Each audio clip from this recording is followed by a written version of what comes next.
क्या आप जानते हैं गौतम बुद्ध के बारे में?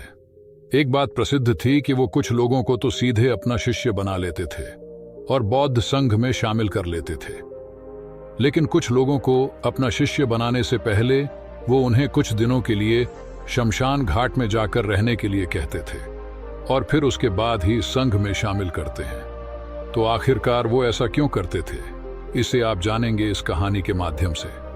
एक दिन महात्मा बुद्ध से दूर हिमालय से एक व्यक्ति मिलने आता है और वह बुद्ध से कहता है कि मैं आपके संघ में शामिल होना चाहता हूं। कृपया करके आप मुझे दीक्षा दीजिए और अपने संघ में शामिल होने दीजिए। ये बातें सुनने के बाद गौतम बुद्ध उस व्यक्ति की आंखों में देखते हैं और कहते हैं, मैं तुम्हें संघ में शामिल नहीं कर सकता। अगर तुम्हें संघ में शामिल होना है तो उससे पहले तुम्हें एक पूरा दिन और रात श्मशान में गुजारनी पड़ेगी। यह सुनते ही वह व्यक्ति डर जाता है और कहता है, बुद्ध, यह कैसी शर्त है? दिन में तो ठीक है, लेकिन मैं रात को श्मशान में नहीं रुक सकता। बुद्ध ने पूछा, रात में क्यों नहीं रुक सकते? व्यक्ति ने कहा, क्योंकि रात होते ही श्मशान में भूत प्रेत और आत्माएं घूमने लगती है।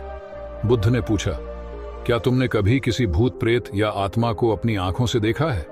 व्यक्ति ने कहा, नहीं बुद्ध, मैंने अपनी आंखों से तो नहीं देखा, लेकिन मैंने लोगों के मुंह से भूत प्रेत और आत्माओं के होने की कहानियां जरूर सुनी है और मैंने कुछ लोगों को भूत प्रेत लगते भी देखा है। ऐसे लोग बहुत अजीब अजीब सी हरकतें करने लगते हैं। बुद्ध ने कहा, तो फिर यह तुम्हारे लिए एक बहुत ही सुनहरा मौका है ये जानने का कि क्या सच में भूत प्रेत और आत्माएं होती भी है या नहीं।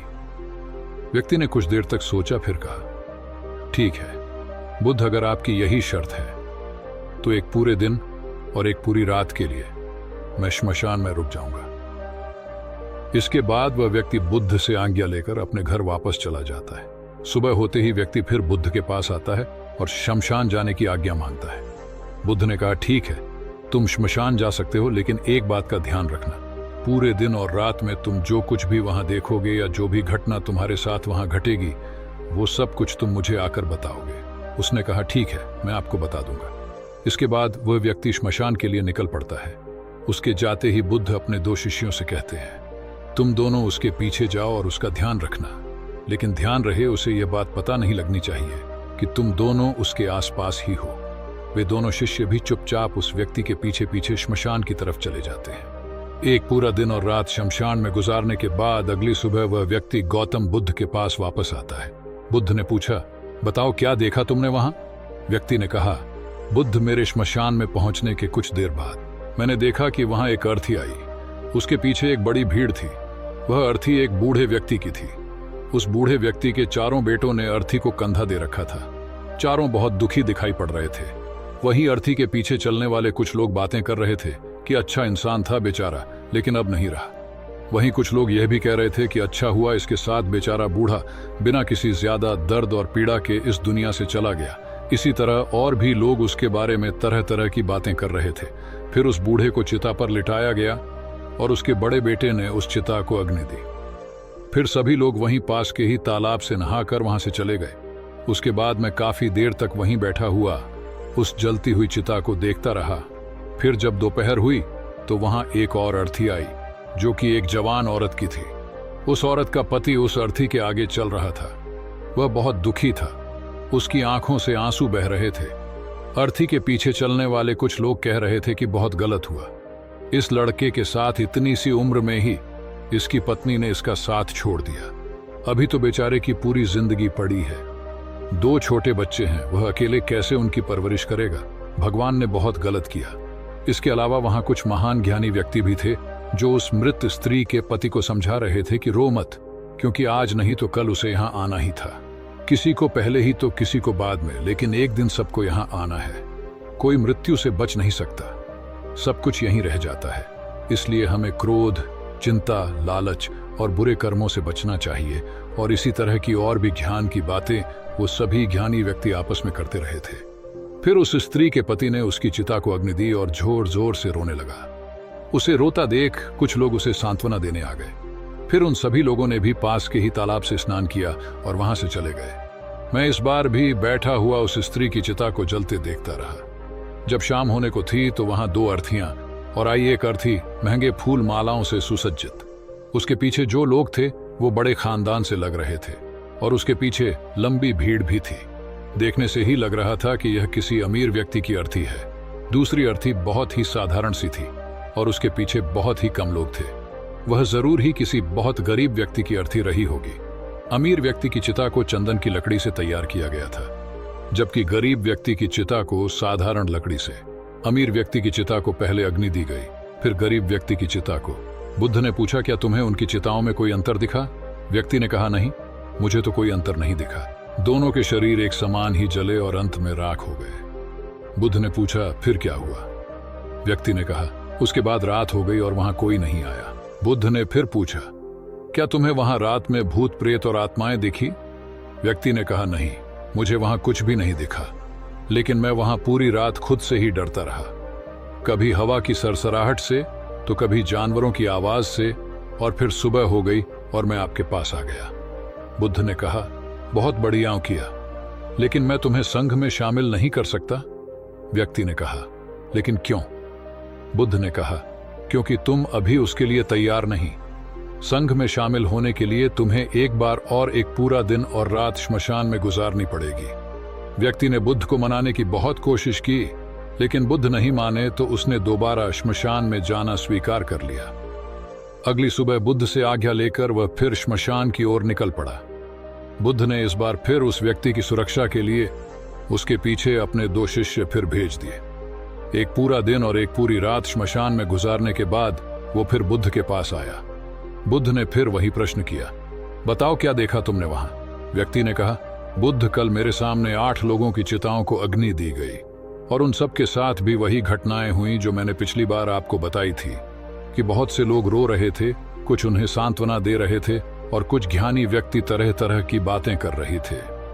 लेकिन एक अलग चीज जो मैंने इस बार देखी वो ये थी कि कुछ मृत व्यक्तियों के शरीर के कुछ हिस्से जो ठीक से नहीं जल पाए थे, उन अधजले हिस्सों को चील, कौवे और जानवर नोच नोच कर खा रहे थे। कुत्ते कुछ हड्डियों को अपने साथ उठा ले गए। यह सब देखकर मुझे एक चीज का एहसास हुआ कि जिस शरीर को हम इतना महत्व देते हैं, उसका अंत भी एक दिन इसी प्रकार होना है। व्यक्ति ने कहा, बुद्ध, अब तो मैं बौद्ध संघ में शामिल हो सकता हूं। बुद्ध ने कहा, नहीं, मैं अब भी तुम्हें संघ में शामिल नहीं कर सकता। व्यक्ति ने कहा, लेकिन बुद्ध, मैं तो आपके कहीं गई बात के अनुसार 2 बार शमशान में रहकर आ चुका हूं। अब तो आपको मुझे संघ में शामिल करना ही पड़ेगा। बुद्ध ने कहा, जिस महत्वपूर्ण चीज को देखने के लिए मैंने तुम्हें श्मशान भेजा था, तुम अब तक उसे नहीं देख पाए हो, इसलिए मैं तुम्हें संघ में शामिल नहीं कर सकता। और तुम जब तक श्मशान में वो नहीं देख लेते जिसके लिए मैंने तुम्हें वहां भेजा था, तब तक तुम संघ में शामिल नहीं हो सकते। ये सुनते हुए व्यक्ति फिर से आज्ञा लेकर अगली सुबह श्मशान की तरफ निकल पड़ता है। वह एक पूरा दिन और रात श्मशान में गुजारता है, लेकिन इस बार उसके अंदर अलग ही चमक आ चुकी थी। उसने वह घटना देख ली थी जो बुद्ध उसे दिखाना चाहते थे। अगली सुबह होते ही उसे बुद्ध के पास पहुंचने की जल्दी नहीं थी। वो अंदर से एकदम शांत और स्थिर हो गया था। उसके चेहरे पर गंभीरता आ गई थी। वह धीरे धीरे चलता हुआ गौतम बुद्ध के पास पहुंचा और उन्हें प्रणाम कर बिना कुछ बोले शांति से बैठ गया। बुद्ध ने फिर वही प्रश्न किया, क्या देखा तुमने वहां? व्यक्ति ने कहा, मैंने देखा कि 4 लोग मुझे अर्थी में लिटाकर शमशान की तरफ ला रहे हैं। लोग मेरी अर्थी के ऊपर फूल मालाएं फेंक रहे हैं। एक बहुत बड़ी भीड़ मेरी अर्थी के पीछे पीछे चल रही है। मेरे पिता, जो कि मेरी मौत से बहुत दुखी हैं, वो रोते हुए मेरी अर्थी के साथ चल रहे हैं। मेरा छोटा भाई भी मेरी मौत से बहुत दुखी है और रो रहा है। कुछ लोग मेरे भाई और पिता को समझा रहे हैं और उन्हें सांत्वना दे रही है। भीड़ में चल रहे हैं। कुछ लोग भी मेरी मौत से दुखी हैं और कुछ दुखी होने का दिखावा कर रहे हैं। भीड़ में से कुछ लोग बातें कर रहे हैं कि अच्छा इंसान था, अभी उम्र ही क्या थी बच्चे की, लेकिन भगवान ने इसे इतनी जल्दी बुला लिया। और भी लोग मेरे बारे में तरह तरह की बातें कर रहे हैं। फिर मेरी अर्थी को श्मशान की जमीन में रख दिया गया। मैं सांस लेना चाहता था, लेकिन मेरे अंदर सांस नहीं थी। मैं अपने हाथ पैरों को हिलाना चाहता था, लेकिन मैं हिला नहीं पा रहा था। मैं अर्थी से उठकर अपने पिता को गले से लगाना चाहता था और अपने छोटे भाई से ये कहना चाहता था कि माता पिता का ध्यान रखना, क्योंकि अब तुम ही हो जिसे पूरे घर को संभालना है। उसके बाद मुझे उठाकर चिता में लिटा दिया गया। फिर मुझे एक कपड़े से ढक दिया गया। उस कपड़े के बाहर मुझे कुछ भी दिखाई नहीं दे रहा था। फिर मेरे ऊपर बहुत सी लकड़ियां रख दी गई वो मुझे बहुत भारी लग रही थी। मैं उन्हें हटाना चाहता था। मुझे अंदर घुटन महसूस हो रही थी। फिर कुछ समय पश्चात मुझे गर्मी का आभास हुआ। मैंने देखा कि मेरे पूरे शरीर पे आग लग चुकी थी। मेरा पूरा शरीर किसी लकड़ी की भांति जल रहा था। मैं चिल्लाया लेकिन मेरे मुंह से आवाज नहीं निकली। मैं उस अग्नि में पूरी तरह से खो गया था। मैं पूरी रात खुद को ऐसे ही जलता देखता रहा और अंत में मैंने पाया कि मैं राख में तब्दील हो चुका हूं। उस पूरी रात मैं पता नहीं कहां खोया रहा। ना तो मैं डरा और ना ही मुझे किसी प्रकार के डर का एहसास हुआ। और सुबह होते ही मैं आपके पास आ गया। ये सब सुन बुद्ध मुस्कुराए और बोले, अब तुम संघ में शामिल हो सकते हो। बुद्ध ने आगे कहा, जीवन को वही व्यक्ति समझ सकता है जिसने मृत्यु को समझ लिया हो। जैसे एक बीमार व्यक्ति ही स्वस्थ रहने का महत्व अच्छे से समझ सकता है। वास्तव में गहरे ध्यान और साधना में उतरने के लिए अंदर ध्यान का बीज होना बेहद आवश्यक है। और वह ज्ञान का बीज कल रात तुम्हें वहां मिला। तुमने वहां जाकर यह महसूस कर लिया कि तुम्हारा शरीर नश्वर है और तुम्हारे साथ कुछ भी नहीं जाने वाला, सब यहीं रह जाएगा। जब तुम पहले 2 बार शमशान गए तो तुम भी उन्हें ज्ञानी व्यक्तियों की तरह ही थे, जो श्मशान में जाते ही धार्मिक हो जाते हैं, जिन्हें वहां जाते ही मृत्यु की याद आती है, शरीर के नश्वर होने की याद आती है और वहां बड़ी बड़ी बातें करते हैं, लेकिन वहां से निकलते ही फिर पहले जैसे हो जाते हैं। वैसे ही सारे बुरे काम करते हैं, अधर्म करते हैं, खुद के शरीर से मोह करते हैं, इसे अमर मान लेते हैं और दूसरों से ऐसा व्यवहार करते हैं जैसे वह यहां हमेशा रहने वाले हैं। लेकिन जब तुम तीसरी बार वहां गए तो तुम्हें अंदर से यह आभास हुआ कि तुम असल में वो नहीं हो जो तुम खुद को मानते हो। खुद के अंदर गहरा ध्यान और समर्पण पैदा करने के लिए शरीर की नश्वरता और मृत्यु का अनुभव करना बेहद आवश्यक है। अब जो ज्ञान का बीज तुमने कल रात वहां पाया है, उसे अपने ध्यान में परिवर्तित करना है और उसे इतना बड़ा करना है जो व्यक्ति तुम्हारे पास आए उसकी समस्या को तुम आसानी से दूर कर सको। तो दोस्तों, इस कहानी से हमें शिक्षा मिलती है कि हमारा शरीर नश्वर है, ये एक दिन खत्म हो जाएगा। अगर किसी व्यक्ति ने जन्म लिया है तो मौत भी निश्चित है। इसलिए हमें क्रोध, हिंसा, लालच जैसी बुरी आदतों को आज ही छोड़ देना चाहिए। पता नहीं आज हम हैं कि कल भी होंगे या नहीं, इसलिए हमें वर्तमान समय में अच्छे काम करने चाहिए। तो दोस्तों, उम्मीद करता हूं कि आपको यह कहानी पसंद आई होगी।